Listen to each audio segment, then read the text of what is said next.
The silent treatment only works if you do one thing that almost nobody does. You stop using silence as a tactic and start using silence as a standard. Because most people try silence like a move. They go quiet while still emotionally reaching. They go quiet while stalking. They go quiet while hoping the other person will notice. They go quiet while preparing a speech for when the person returns. And an avoidant can feel that. They might not name it, but they feel the pressure behind your silence. And pressure is exactly what their nervous system runs from. So if you want the silent treatment to actually shift an avoidant dynamic, the goal is not to punish them with absence. The goal is to change the reward structure of access. That is what makes it work. Silence works when it removes the payoff of distance. Silence fails when it becomes a protest that still keeps the door emotionally open. Let's define what we are talking about so you do not sabotage yourself with confusion. There is a difference between silence, space, and silent treatment.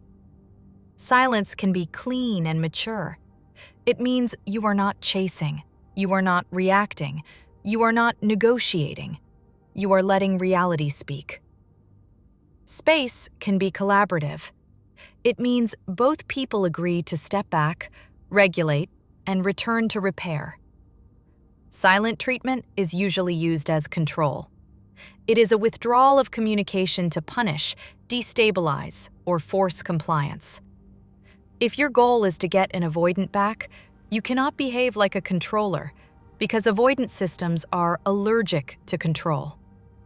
But you also cannot behave like a pleaser, because avoidant systems relax into distance when access stays free. So the only strategy that consistently works is something in the middle. Calm consequence, warm detachment, dignity with a spine. And that brings us to the one condition that makes silence work.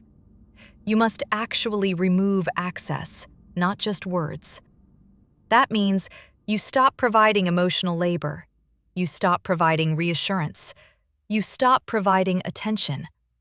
You stop providing the comfort of knowing you are still there, waiting, available, on standby.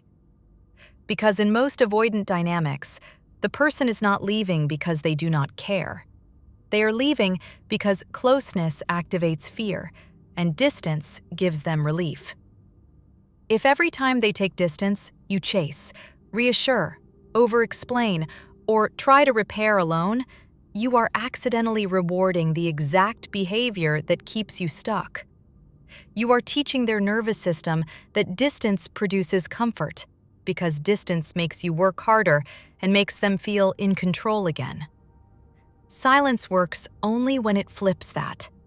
When distance produces a cost. Not a fight, not a speech, not a breakup threat, a cost. Access, attention, the privilege of your presence. That is the currency. Now, here is where people get it wrong and why their silent treatment fails.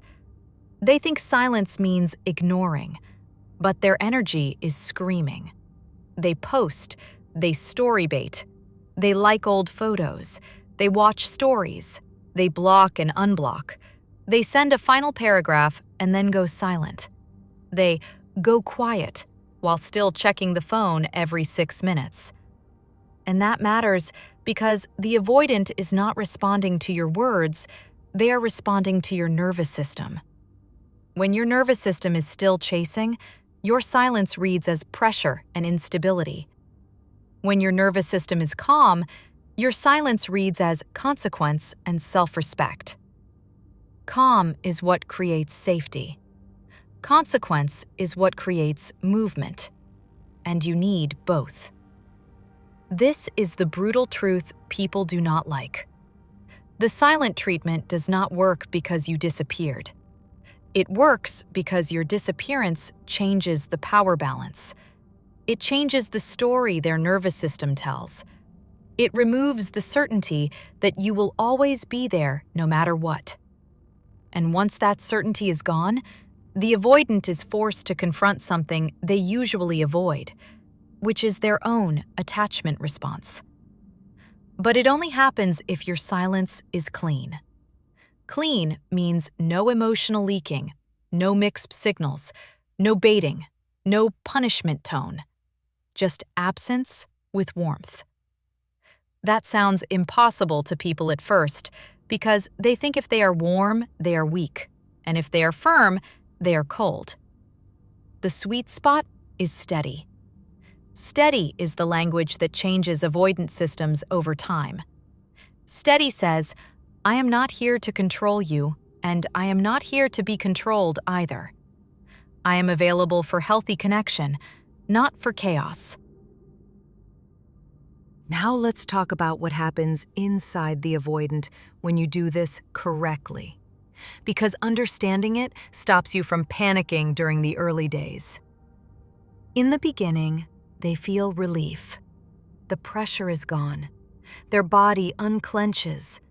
They tell themselves, you are fine. They tell themselves, you were dramatic and now you cooled down. They tell themselves the connection is stable because you always come back. This is why the first days can look like nothing. Do not confuse that with failure. That phase is normal. It is withdrawal from pressure, not longing. Then the second phase begins, and this is where silence starts working if you did it clean. They notice the absence behaviorally, not emotionally at first, behaviorally. They notice you are not initiating. They notice you are not reacting. They notice you are not available. They notice the old button does not work. And that creates a subtle anxiety because avoidance is not freedom, it is management.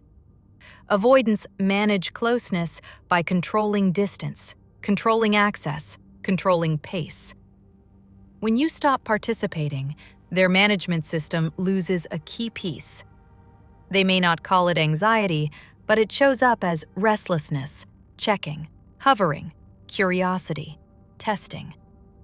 This is when you might see breadcrumbs, a random meme, a casual check-in, a like, a view, a hey. People ruin everything right here because they treat the breadcrumb like a return. They reward it with a flood. They reply instantly, they over-explain, they ask, where have you been? They try to lock it down. And the avoidant feels the old pressure and disappears again. So, if you want the silent treatment to work, you must respond to breadcrumbs in a way that does not reward the breadcrumb. Warm, brief, mirrored.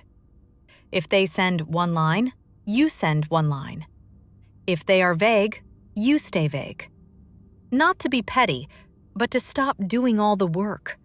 Because the entire point is to train the dynamic that access requires effort. Now, here is the part that makes people uncomfortable, but it is the truth. If you stop chasing and they come back, do not reward them for coming back. Reward them for staying. Reward them for consistency. Reward them for repair. Reward them for action. Because the moment you celebrate their return, you reinforce the pattern that leaving and returning is the cycle. They learn they can disappear, come back, and receive warmth and relief without changing. That is not how you get an avoidant back into a stable bond. You want to reinforce the pattern that closeness is sustained, so you meet their return with calm. You do not explode with relief. You do not collapse into gratitude. You do not punish. You simply stay steady. Steady is attractive to avoidance because it feels safe. Steady is also the only thing that creates consequence because it does not chase. Now, I want to be very clear about what silence is not. Silence is not a game where you pretend you do not care. Avoidance can sense performative indifference. Silence is not blocking to cause panic. Blocking can be necessary for your peace, but if you are doing it to provoke, it usually backfires because it communicates volatility.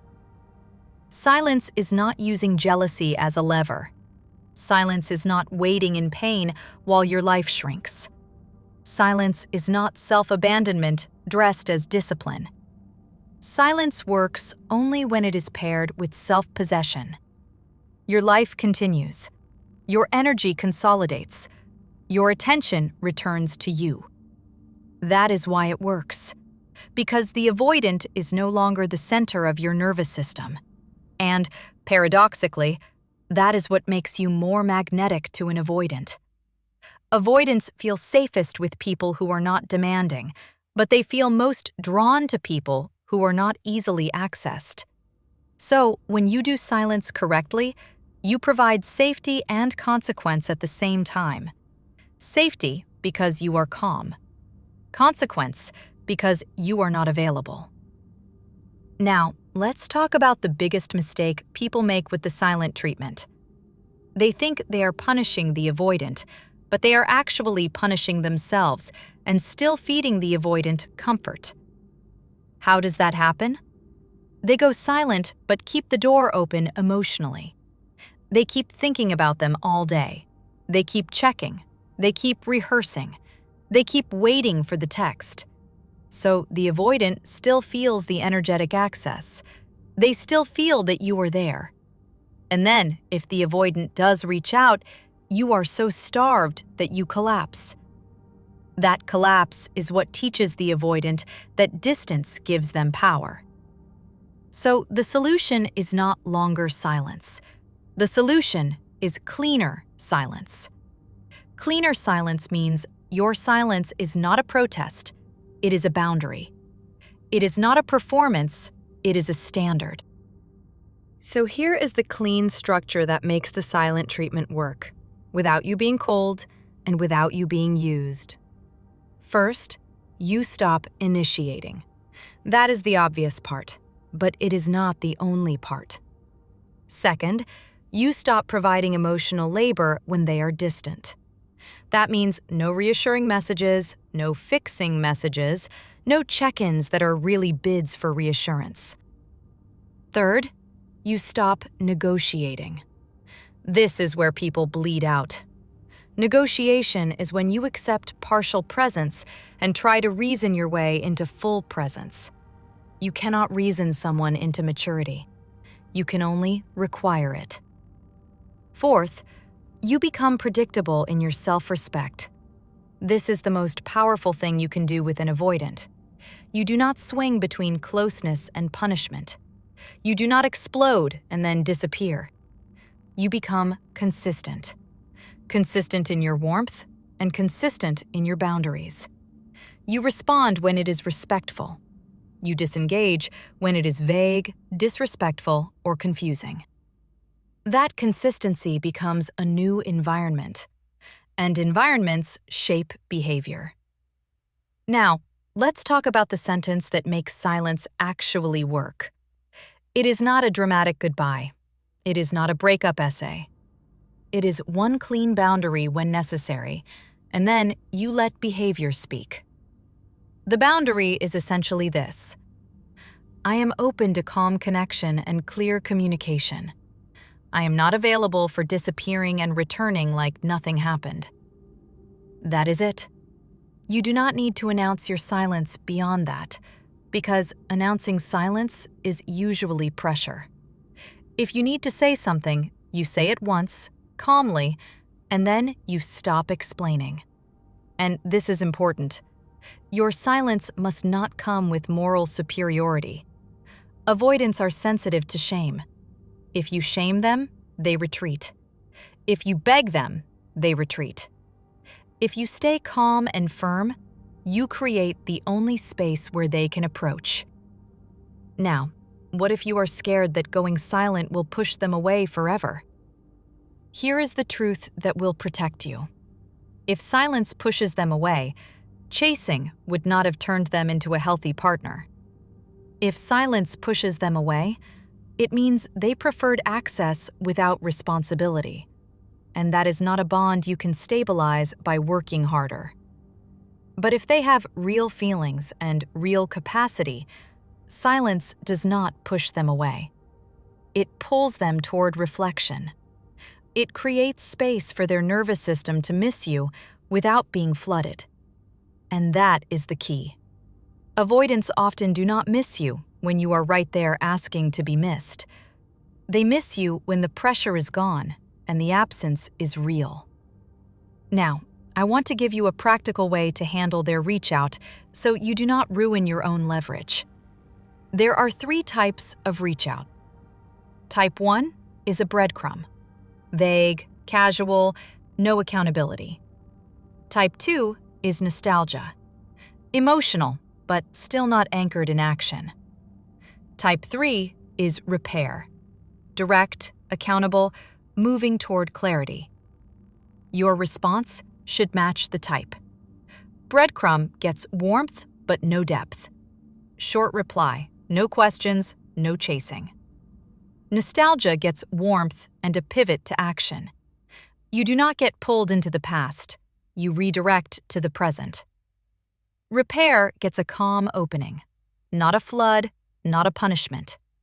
Calm. Because repair is the only thing worth rewarding. So here are clean examples, not scripts you must follow, but the energy. Breadcrumb. Hey. You respond later, not instantly, and you keep it simple. Hey, hope you're well. Then you stop. No chase question, no how have you been. If they want you, they will move. Nostalgia. I was thinking about you. You respond calmly. That's sweet. What made you reach out today? Then you let them reveal intention. Repair. I disappeared and it wasn't fair. I want to talk and do better. You respond. I'm open to a calm conversation. When can you talk? Notice the theme. You never reward vagueness with depth. You never reward emotion without action. You reward clarity. You reward behavior. That is how silence becomes effective. Now, here is the piece people miss about avoidance and silent treatment. Many avoidants grew up with emotional unpredictability, so their nervous system learned that closeness equals obligation. When you chase, they feel obligated. Obligation triggers fear. Fear triggers withdrawal. When you go silent cleanly, you remove obligation. They can breathe. And once they can breathe, they can actually feel. That is why silence works. It is not because you hurt them. It is because you stop suffocating the connection with anxious pursuit. But again, it only works if your silence is steady, not a tantrum. Now let's talk about timing, because people want a number. How many days? How long? Here is what matters more than days. You do not measure silence by time. You measure it by change. Does their behavior shift? Do they move toward clarity? Do they show up with effort? If the answer is no, staying silent longer does not create a miracle. It just creates a longer gap. Silence is not magic. Silence is a filter. It reveals what is real. It also buys you time to stabilize, so you do not keep making moves from panic. So instead of asking how long, ask what you are requiring. If you are requiring basic respect, clarity, and consistent presence, then your silence lasts until you see that, or until you decide you are done. But if your silence is just a move to get a message, you will break early and train them to wait you out. Avoidants are very good at waiting out pressure. They are not as good at dealing with steady absence, because steady absence creates the consequence without drama. Now, I want to address a hard truth. Some people call any silence the silent treatment and shame you for it. But you are allowed to stop engaging with someone who disappears, confuses, or destabilizes you. You are allowed to stop chasing. You are allowed to let someone feel the consequence of their own distance. That is not manipulation. That is reality. Manipulation is when you use silence to extract a behavior while still offering access behind the scenes. Reality is when you remove access because the behavior is not acceptable. That distinction will keep your conscience clean and your strategy effective. Now, here is how you know your silence is working, even before they return. You feel less urgency. You feel less compulsion. Your mind stops looping as much. Your body feels calmer. That is the real win, because when you are calm, you stop making mistakes. And when you stop making mistakes, you stop giving the avoidant easy exits. You stop giving them emotional floods that scare them. You stop giving them arguments they can hide behind. You become clear. And clarity is dangerous for avoidance because clarity removes the ambiguity that they use to keep distance without consequence. Now, let's talk about the end game. The end game is not to make them suffer. The end game is to make closeness sustainable. If they come back and you take them back instantly with no standards, you recreate the same bond, and you will be right back here. So the end game is a slow rebuild where you require consistency. That means you do not jump back into full access. You build contact that matches their behavior. You watch how they handle closeness. You watch whether they disappear again. You watch whether they repair when they slip. The avoidant who is capable of change does not become perfect overnight, but they become accountable. They stop punishing you with distance. They start naming what they need. They start showing up. That is what you reward. And if they are not capable, silence will show you that too, because they will stay vague, they will breadcrumb, they will hover, they will keep you in limbo. And if that happens, your silence still worked, because it stopped you from spending your life in a waiting room. Now, one last thing, because it matters. If you are dealing with real emotional abuse, coercion, or cruelty, silence is not the solution. Safety is. This is about avoidant patterns, not about tolerating harm. But for the typical avoidant dynamic where the person pulls away, goes quiet, comes back, repeats, the silent treatment only works if you do it clean. No drama, no baiting, no punishment. Calm consequence. Warm detachment. Reward staying, not returning. And if they come back with effort, meet it with steadiness. If they come back with crumbs, do not feed the cycle. That is how you shift an avoidant system without losing yourself and without becoming cold. Welcome to PsychBond. You're safe here.